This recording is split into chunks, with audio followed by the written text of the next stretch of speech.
Queridos irmãos e irmãs, vamos abrir a palavra do Senhor no Evangelho de Mateus, no capítulo de número 6. Eu vou ler um trecho um pouco maior, para que nós apenas compreendamos o contexto, mas a nossa palavra se baseia apenas no versículo de número 10, Mateus 6, versículo 10. Eu vou ler para os irmãos a partir do versículo de número 5, vou ler toda a perícope, mas os irmãos vão acompanhar a palavra do Senhor contida no versículo de número 10. Diz assim a palavra do Senhor: E quando orardes, não sereis como os hipócritas, porque gostam de orar em pé nas sinagogas e nos cantos das praças para serem vistos dos homens. Em verdade vos digo que esses já receberam a recompensa. Tu, porém, quando orares, entra no teu quarto, e fechada a porta orarás a teu pai que está em secreto, e teu pai que vê em secreto te recompensará. E orando não useis de vãs repetições como os gentios, porque presumem que pelo seu muito falar serão ouvidos. Não vos assemelheis, pois, a eles, porque Deus, o vosso Pai, sabe o de que tendes necessidade antes que lhe o peçais. Portanto, vós orareis assim: Pai nosso que estás nos céus, santificado seja o teu nome. Venha o teu reino, faça-se a tua vontade, assim na terra como no céu. O pão nosso de cada dia dá-nos hoje, e perdoa-nos as nossas dívidas, assim como nós temos perdoado aos nossos devedores. E não nos deixes cair em tentação, mas livra-nos do mal, pois teu é o reino, o poder e a glória para sempre. Porque se perdoardes aos homens as suas ofensas, também vosso Pai Celeste vos perdoará.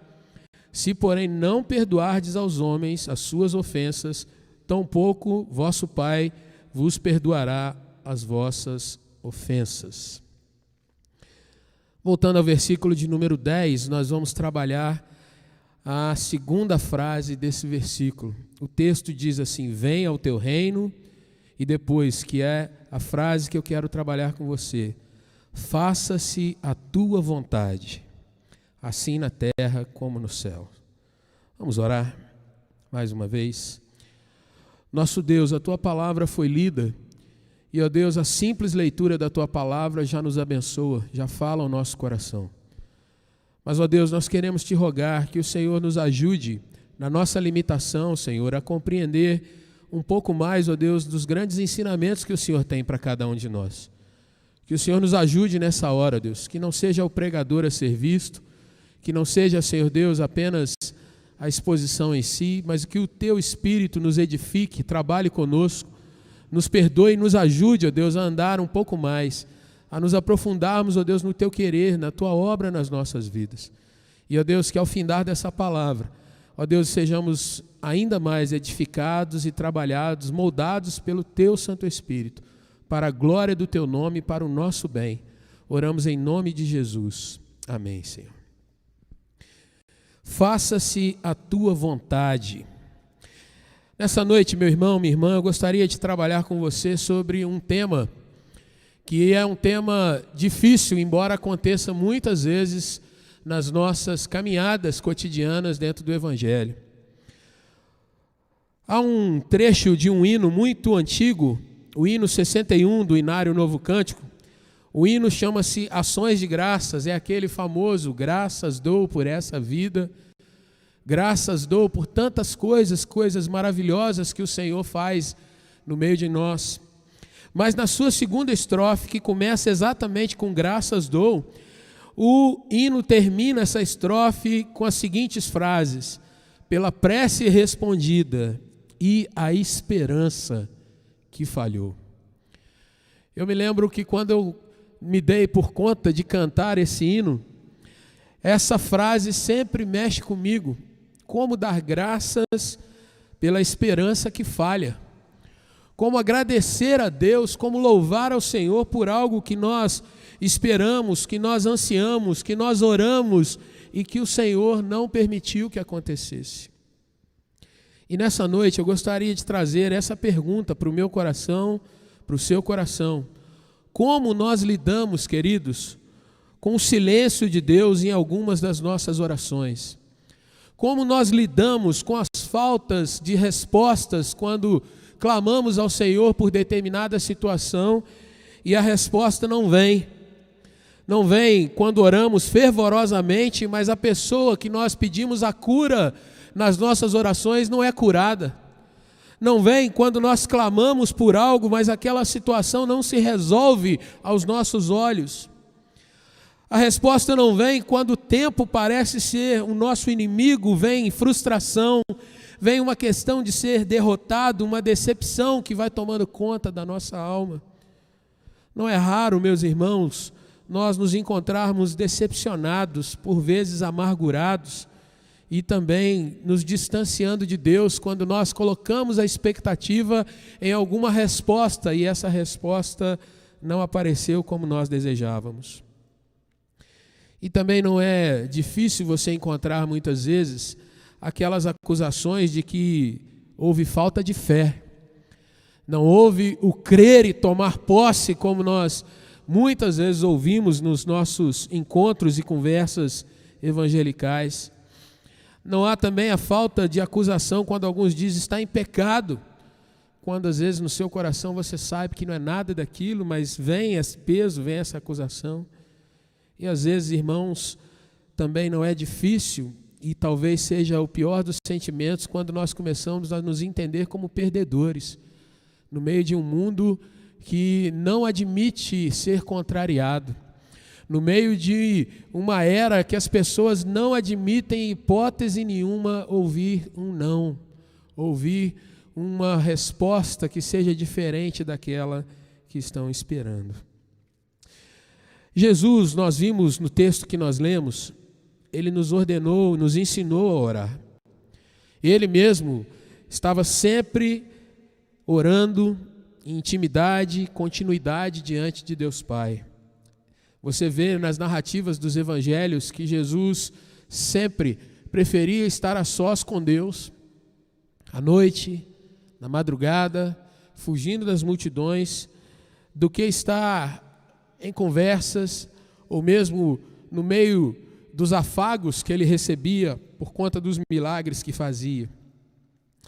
Mateus 7, de 7 a 12, nós temos um dos textos mais famosos que mostra a ordenança de Jesus, quando ele diz, pedi e dar-se-vos-á, um imperativo, peça, o imperativo, peça que vai ser dado. E nesse texto que nós lemos, a oração do Pai Nosso, o Senhor diz, vós orareis assim, ou seja, vocês devem orar dessa maneira. Os apóstolos também, queridos irmãos, foram modelos de oração. E o ministério apostólico, quando nós lemos Atos, ele é diferenciado do ministério diaconal exatamente porque os apóstolos se dedicariam ao ensino da palavra e à oração. Aliás, um pastor, ele deve ser aquele responsável por orar pela igreja. É uma das premissas do ministério pastoral, a oração pelos crentes, a oração pelo rebanho do Supremo Pastor, que é o Senhor Jesus. Mas, quando nós vemos, irmãos, essas questões, e às vezes nos deparamos com a nossa realidade de às vezes orarmos e não recebermos o que pedimos, quando há uma resposta realmente negativa, ou quando há um silêncio do Senhor, não há resposta alguma, o que nós podemos trazer ao nosso coração? A verdade, queridos irmãos, é que nós não estamos preparados para ouvir um não do Senhor muitas vezes. Mas Jesus disse que nesse tempo que nós passamos aqui, nós vamos carregar aflições, nós vamos carregar dificuldades, e talvez essa seja uma que dificilmente nós gostamos de trabalhar, porque ela vai nos revelar que de fato há momentos em que o nosso Deus se silencia. Há momentos em que o Senhor, ele se cala, trazendo para nós algumas questões que nós precisamos ter na nossa mente, no nosso coração, na nossa vida diária. E é sobre isso que eu gostaria de trabalhar nessa noite. Algumas observações, irmãos, que nós podemos retirar com essa chamada falta de sucesso, essa não resposta em momentos de dificuldade. Se você fosse pensar se é propício ou não, eu posso trazer para você uma questão muito simples. Estamos vivendo um tempo de tanta contrariedade. Não é difícil você observar quantos crentes já pensaram em desafiar esses nossos dias. Mas o Senhor, na sua autoridade, na sua mão poderosa, Ele tem nos permitido passar já um longo tempo por essa situação tão dura. E quantos não foram, de repente, insinuados a dar uma resposta mais de confissão positiva, aquela resposta do tipo, eu determino. Quantos já não vimos, irmãos, que já caíram em alguns imbróglios por tentar trazer uma solução daquele tipo de gênio da lâmpada para esse tempo e caíram não só no ridículo, como trouxeram também um grande peso para o povo cristão. Mas o fato é que eu e você podemos aprender e tirar algumas lições com esse texto da palavra do Senhor. Seja feita a tua vontade, Pai. O que nós podemos aprender com isso? A primeira questão que eu gostaria de trabalhar contigo, meu querido irmão, minha querida irmã, é que nós precisamos observar de fato o que é sucesso nessa nossa vida. O que é ser bem-sucedido. E em se tratando de oração, o que é de fato nós obtermos aquilo que a Bíblia diz que é sucesso, que é êxito, que é a resposta favorável. Nós vivemos num tempo, meu irmão, que para muitos o sucesso é você adquirir riquezas, é você ter poder, é você adquirir fama. Para outros, o tal do sucesso é apenas a tranquilidade de não ter problemas de saúde. Ainda se pode colocar para alguns o sucesso ser a ausência de dor de cabeça, de perturbações, de estar de bem com todas as pessoas. Cada um de nós vai estabelecer dentro do seu coração uma definição para o que é ser bem-sucedido, o que é ter sucesso. E no que tange a oração, o que é mais simples ou mais simplista das respostas é que você vai orar e Deus vai te atender na medida daquilo que você falou. Se é cura, que seja curado. Se é uma resposta para um concurso, que seja aprovado. Se é uma situação que eu preciso resolver na minha família, pronto, está resolvido. Mas quando o Senhor decide nos levar a andar um pouco mais, será que nós aprendemos o que é sucesso? Irmãos, quando nós observamos a palavra de Deus, nós vamos ver que em tudo que você vai observar na Bíblia, a relação de sucesso do ser humano com Deus, com a sua palavra, essa definição de sucesso vai repousar em conhecer Deus melhor, em conhecer Deus mais profundamente, em conhecer Deus continuamente e não apenas em um momento, num ponto ou numa situação. Conhecer Deus, prosseguir conhecendo, se alimentando e mais sendo trabalhado por esse Deus. Isso é o sucesso segundo a Bíblia. Acabamos de citar os apóstolos como modelos de oração e o apóstolo Paulo chamando agora os servos de Deus de despenseiros, aqueles que vão até a despensa para buscar o alimento para ceder às pessoas que vão comer, que vão se fartar. E o que se requer dos dispenseiros não é que eles sejam aqueles que sabem tocar nas coisas. O que se requer dos dispenseiros, aqueles que pregam, que anunciam a palavra, não é que eles sejam apenas bem tratadores daquilo que eles estão servindo, mas o que mais se requer de um dispenseiro é fidelidade. 1 Coríntios, capítulo 4, versículo 2, o apóstolo Paulo diz, olha, o que se requer dos dispenseiros é que cada um deles seja encontrado fiel. Irmãos, orar, falar com Deus, buscar ao Senhor, mas estabelecer para a oração os padrões não da Bíblia, e sim os padrões do mundo, é um grande perigo, porque o tempo todo nós corremos o risco de andarmos frustrados. Mas quando nós entendemos, queridos irmãos, que o Senhor, Ele traz dentro do seu silêncio, ou dentro de um não, a possibilidade de que nós sejamos encontrados fiéis em obediência, entendendo que é a vontade do Senhor que está sendo feita.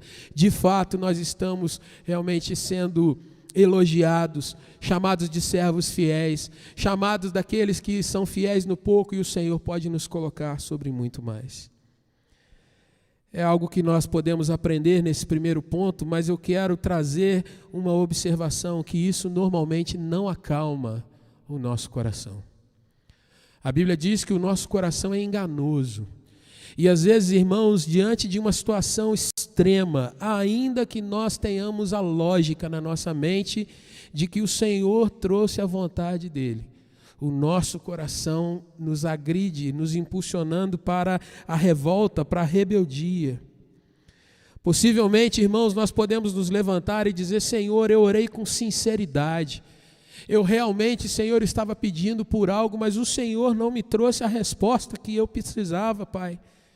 Estamos sinceramente, Deus, buscando pelo bem de um amigo, de um irmão, de um querido. Estamos buscando, Senhor, não aquilo que vai nos dar destaque, mas, ó Deus, algo que nos traga um certo prazer, um certo alívio. E o Senhor, ó Pai, se calou. E aí, meu querido irmão, embora nós já saibamos que precisamos de ter uma definição daquilo que é sucesso à luz da Bíblia, e embora sabendo também, irmãos, que o nosso coração nem sempre está calmo nessa situação, uma segunda questão que eu gostaria de analisar com você é que nessa situação nós precisamos compreender, irmãos, o ensino que vem através das derrotas. O ensino, a didática de Deus que vem quando nós experimentamos uma situação que nós esperávamos uma coisa e não veio aquela resposta. Embora seja um tanto amargo dizer isso, queridos, a verdade é que a vontade de Deus para as nossas vidas pode incluir, sim, o fracasso. Incluir uma questão que você se preparou, cresceu naquilo ali, mas você não foi aprovado, de repente, numa situação. E isso ocorre porque há algumas coisas que Deus tem que nos ensinar através dos fracassos. Coisas, meus irmãos, que talvez Ele não poderia nos ensinar através do sucesso. E eu gostaria de trazer para você alguns exemplos que você vai observar na palavra de Deus. Um exemplo é que o homem se tornou conhecedor do bem e do mal exatamente quando ele peca, quando ele fracassa. Porque até então ele só conhecia o bem. E ele foi conhecer a questão de depender de Deus, de ter que buscar ao Senhor exatamente quando fracassa. Pode parecer, meu irmão, um grande paradoxo, pode parecer uma antinomia, mas o fato é que em meio à situação mais extrema de derrota, o Senhor se apresenta trazendo sua graça. Na caminhada do povo de Deus pelo deserto, você vai ver, por exemplo, em Josué capítulo 7, o povo de Israel tinha diante de si um povo muito pequeno, fraco, de um lugar chamado Ai. E ali, diante daquele povo, eles resolvem nem mesmo levar todos os guardas, eles entendem que venceriam aquela batalha com uma facilidade enorme. Mas o fato é que Josué capítulo 7 narra que eles tiveram ali uma derrota avassaladora, saíram envergonhados. E diante do Senhor choraram, se humilharam, ali buscaram aprender o que Deus estava lhes ensinando naquela hora. E enquanto Josué capítulo 7 traz uma grande derrota, Josué capítulo 8 mostra que a lição foi aprendida. Aquele povo teve que aprender que diante do Senhor se exige santidade. Havia um homem em pecado ali no meio do povo de Israel, que era Acã. E eles tiveram que lidar com o pecado para que depois pudessem então ter uma resposta favorável do Senhor. Eu tenho lido um livro nesses últimos dias, e o autor, ele conta que estava na Alemanha fazendo seu doutorado e chegou o momento dele fazer a sua defesa de tese. E ele se preparou, ele estudou, ele orou, ele estava consciente de que tudo estava encaminhado como deveria ser encaminhado. No entanto, quando chega no teste, ele fora reprovado. Diante de si uma decepção muito grande, ele não tinha agora mais o chão. A esposa que o aguardava para que eles fossem jantar e comemorar, foram jantar, mas a esposa teve que o consolar, porque ele, amargurado, se perguntava o que aconteceu, já que ele tinha se preparado tanto. quando eles retornam para o seu país de origem, e ali eles vão contar para os seus pais o que acontecera, aquele homem então começa a entender o que Deus estava fazendo e como Deus o começava a ensinar através daquela aparente derrota. Aquele homem, ao contar para a sua mãe simplesmente lhe diz: o que importa, você terá uma outra chance, nós estamos aqui e nós te amamos. E naquela fala tão simples, ele começa a perceber que mais importante do que uma situação de vitória, era naquele momento o afago da família, as relações. Ele até então só via os seus pais como seus pais, mas agora começava a vê-los como seus amigos, como gente que ele podia abraçar, confiar e confiar até mesmo os seus fracassos. Para encurtar a história, depois de 1 ano, aquele homem volta para o teste. Naquele ano ele estudou muito mais, ele se preparou muito mais. Ele leu mais do que ele tinha lido anteriormente.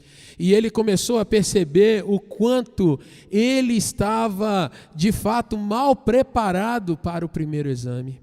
Na sua mente ele havia estudado demais, ele estava cheio de si, ele tinha lido as obras do doutor que analisaria sua tese. Mas naquele ano que ele teve que reler, que ele teve que se preparar, naquele ano que ele teve que vasculhar muito mais coisas, ele viu de fato o quanto ele não estava preparado.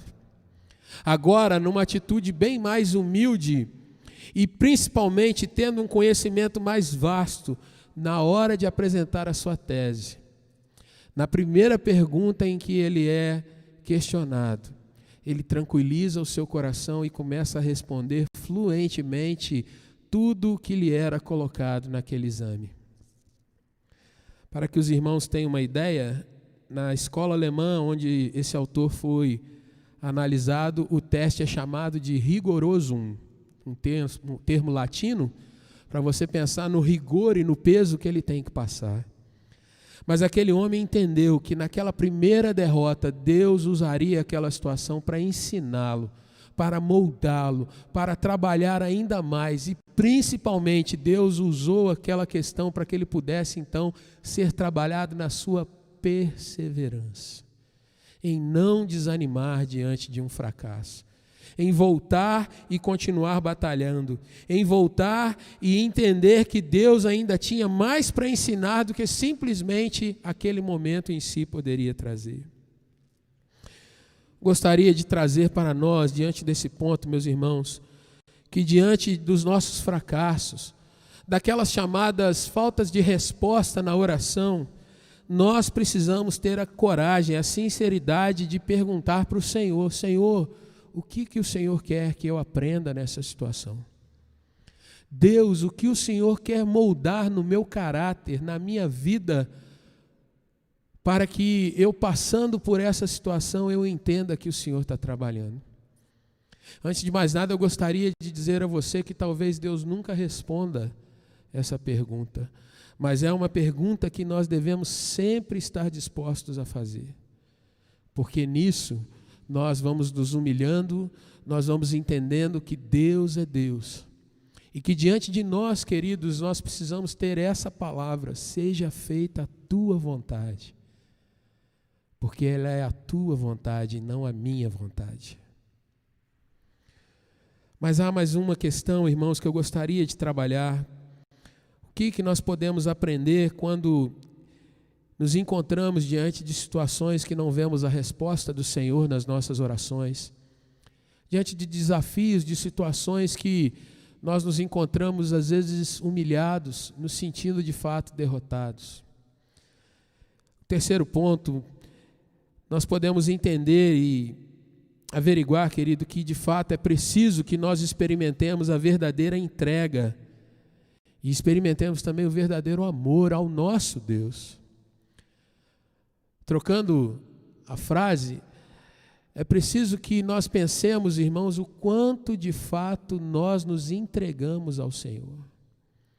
Olhar no nosso coração e pensar o quanto de fato eu amo a esse Deus. O quanto Deus tem de meu coração. Porque nós confessamos ao Senhor muitas vezes, irmãos, nós declaramos que Ele é o nosso Deus, nós cantamos aqui de uma forma tão agradável, tão espontânea, mas é diante dos desafios que nós mostramos quem somos de verdade, é diante dos nãos que nós mostramos o que de fato há dentro do nosso coração. Qual é o caráter de Jesus, no sentido de quanto Jesus tem de nós. Como bons brasileiros, latinos, nós temos a tranquilidade de abraçar e dizer eu te amo. E a mesma tranquilidade para logo depois pensar que temos raiva de alguém. Extremamente sanguíneos.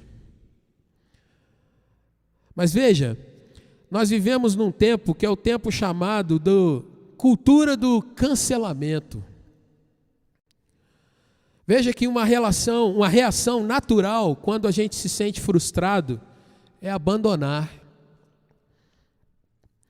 Nessa cultura do cancelamento, você deve ter talvez um afastamento da expressão, mas é simples você pensar nisso. Se você ouve alguém dizendo algo ou fazendo algo que você não aprova, que você não agrada, o que você faz na rede social? Você dá um dislike, você dá o dedo para baixo. Mais ainda, se você tem uma, duas experiências negativas nesse sentido, você cancela a pessoa. Não é mais meu amigo na rede social. Se você tem uma palavra que te confronta, que traz alguma coisa que não agrada o teu coração, você simplesmente abandona aquilo ali, você repudia. Nós vivemos em tempos que as pessoas, irmãos, não têm mais aquela tolerância em ouvir argumentos, em ouvir palavras diferentes. E é algo tão na nossa frente, e nós já estamos nos acostumando tanto, que nós vamos transformando pessoas em canais de TV. Nós vamos transformando a nossa amizade exatamente em números. Esse eu gosto, esse eu não gosto. Não gostei do que falou, desliga, cancela. Eu não gosto desse artista, então eu coloco para um amigo, outro amigo, e a gente promove o cancelamento do sujeito. Mas eu gostaria de perguntar, quando o Senhor traz algo que nós não aprovamos no nosso coração, nós cancelamos o nosso Deus? Essa é uma pergunta que nós dizemos jamais com a boca, mas muitas vezes o fazemos com o nosso coração. Essa é uma pergunta que a gente tem, irmãos, extrema dificuldade em caminhar. Um dos maiores teólogos e filósofos da era moderna, Søren Kierkegaard, depois de ver a experiência de seu pai, que era pastor, sofrer, Kierkegaard abandona um tanto quanto a sua fé, que ele julgava ser infantil, ingênua, e ele parte para uma linha da teologia que vai desembocar em muitas das questões da chamada teologia liberal dos nossos dias. E tudo começa quando lá atrás, um jovem ainda vê tanto sofrimento na sua família que ele começa a questionar a atividade de Deus dentro do seu lar. Como nós reagimos diante dessas nossas situações, irmãos? E eu sei que não há uma resposta fácil para isso, mas a grande verdade é que se nós esquecemos quem nós somos diante de Jesus, na palavra de Deus, se nós não entendemos corretamente o que é a pessoa e a obra de Jesus, o que Deus fez por nós através de Cristo naquela cruz, nós vamos exatamente caindo nos erros anteriores, nós vamos comparando o nosso sucesso, as nossas respostas com o mundo, nós não aprendemos as lições que nós devemos aprender e crescer, e nós também não temos um coração entregue na presença de Deus, e nós vamos questionando esse Deus como se Ele fosse obrigado a nos dar as respostas que nós ansiamos. É preciso, querido, que nós vejamos que Deus já nos concedeu a maior de todas as bênçãos da história na pessoa de Jesus e naquela obra, na cruz.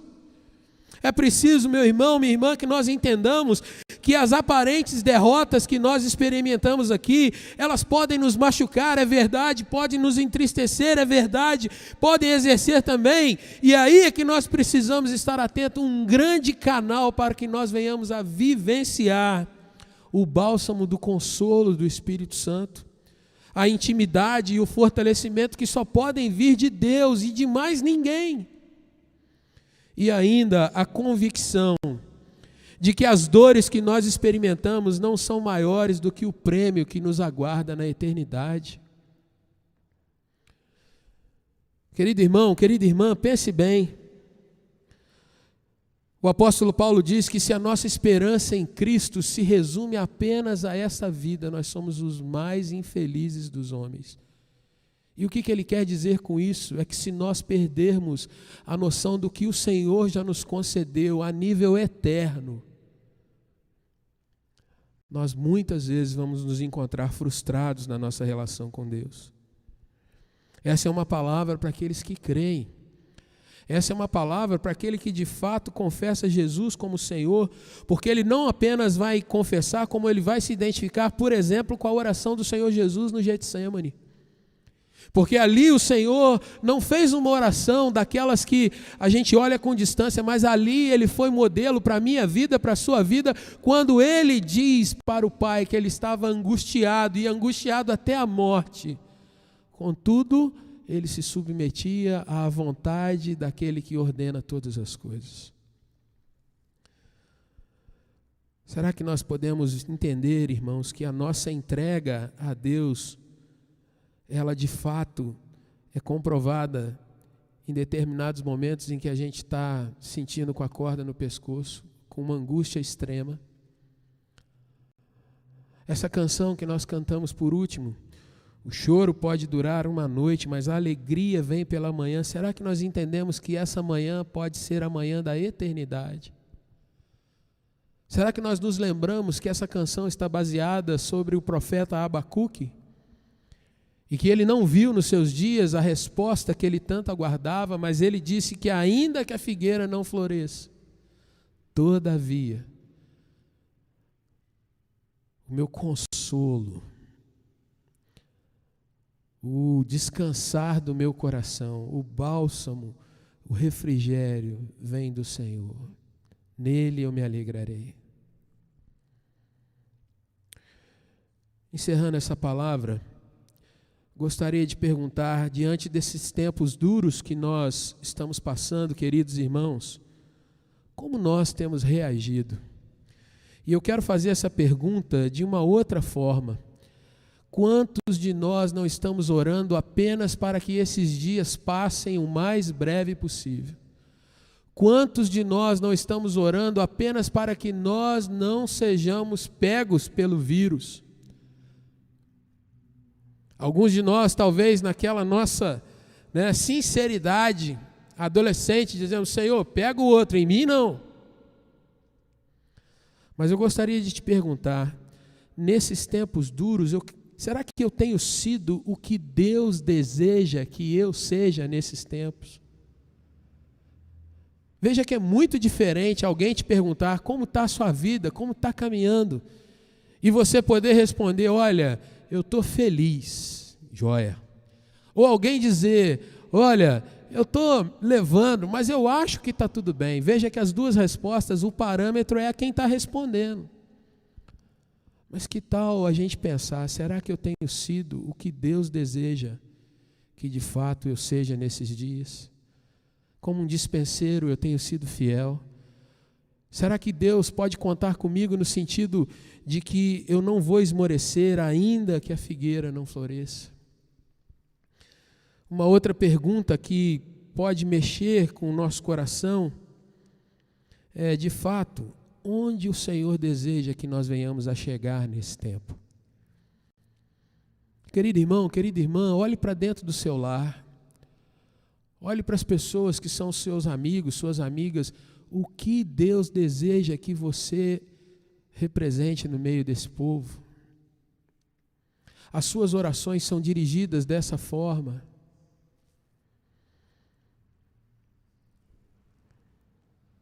E para que nós não venhamos a terminar de uma forma incômoda, gostaria de convidar você a tomar certas atitudes agora nas suas orações. A primeira delas é que você busque o Senhor orando que Ele molde a sua vida à vontade dEle.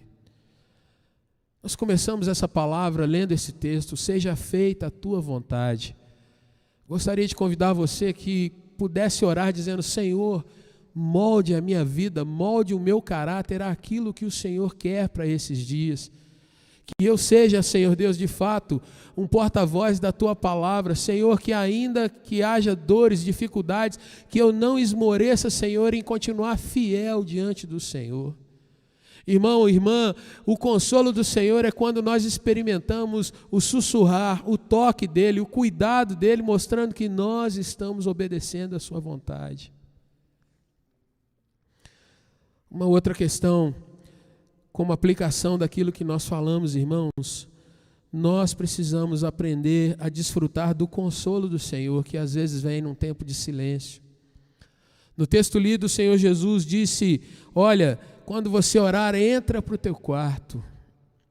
E nesses tempos de dificuldades, é necessário que nós tenhamos, de fato, um tempo mais a sós com o Senhor, mas com o Senhor e não conosco mesmos. Não com as nossas impressões, mas sim procurando ser edificados pela vontade, pela bênção da palavra do nosso Senhor. Aprendamos esse consolo, experimentemos essa palavra. Essas três questões, irmãos, elas não esgotam o tema. Não é pretensão minha e eu nem tenho essa capacidade de esgotar esse tema. Mas eu gostaria de dizer para você que de repente se sente frustrado, se sente desanimado e às vezes tem experimentado o fracasso, a derrota em algumas situações da sua vida. Gostaria de convidar você a olhar para aquilo que nós trabalhamos nessa noite. Deus pode estar moldando a sua vida, Deus pode estar ensinando muitas coisas, Deus pode estar trazendo sobre você a questão de o quanto você tem se entregado a Ele de fato. Responda isso diante do Senhor. Deixe que Ele trabalhe o seu coração e te molde ao caráter de Jesus cada vez mais. Vamos orar. Senhor nosso Deus, nosso Pai, Senhor, nesses dias em que nós experimentamos, ó Pai, tantos dissabores com relação a essa pandemia, ó Deus, algumas frustrações, poderíamos enumerar, ó Deus, algumas questões como o desejo, ó Deus, de estarmos juntos como igreja. Poderíamos, ó Deus, dizer do quanto é triste perdermos pessoas, ó Pai, para essa pandemia, queridos nossos, parentes nossos. Poderíamos dizer, Senhor Deus, de respostas de orações que nós pedimos e não vieram. Mas, Senhor, nessa hora nós cremos no Teu poder e eu quero declarar, Jesus, que a nossa dependência, nossa fé, ó Deus, nossa entrega devem ser completas ao Senhor. E, Pai, eu reconheço aqui diante dos meus irmãos que nós precisamos ser trabalhados, eu preciso ser cada vez mais trabalhado, moldado pelo Teu santo poder, Pai. E eu peço a Deus que o Senhor abençoe meu irmão, minha irmã, a sua família, a sua casa, para que, ó Deus, nós sabendo que os dias estão se aproximando da Tua volta, Jesus, nós sejamos fortalecidos, amadurecidos, para que possamos ter realmente, ó Deus, maturidade cristã para caminhar nesse nosso tempo, que é um tempo de tantas incertezas. Ajuda, ó Deus, o Teu servo, a Tua serva que chora diante do Senhor, no sentido de, às vezes, dizer que está doendo. Que, ó Pai, a gente se lembre que diante do Senhor nós temos plena liberdade para derramar as nossas lágrimas. Para, Deus, dizer ao Senhor o quanto nós somos fracos, pecadores, limitados. Mas, Jesus, louvado seja o Teu nome, porque na nossa pequenez a Tua grandeza se manifesta. Como o Senhor fez, ó Deus, com o Teu servo Paulo, o poder se aperfeiçoa na fraqueza. A minha graça te basta. O Senhor disse isso ao Teu servo e eu creio que o Senhor pode dizer isso a cada um de nós nos nossos dias. Portanto, Jesus nos ensina a de fato viver isso, que seja feita a Tua vontade, como é feita no céu, como é feita na terra. E, ó Deus, que o Senhor nos ajude a caminhar em fidelidade, como igreja, como família, como servos do Senhor, para a glória do Teu nome. Eu oro e Te agradeço em nome de Jesus. Amém, Senhor. Amém.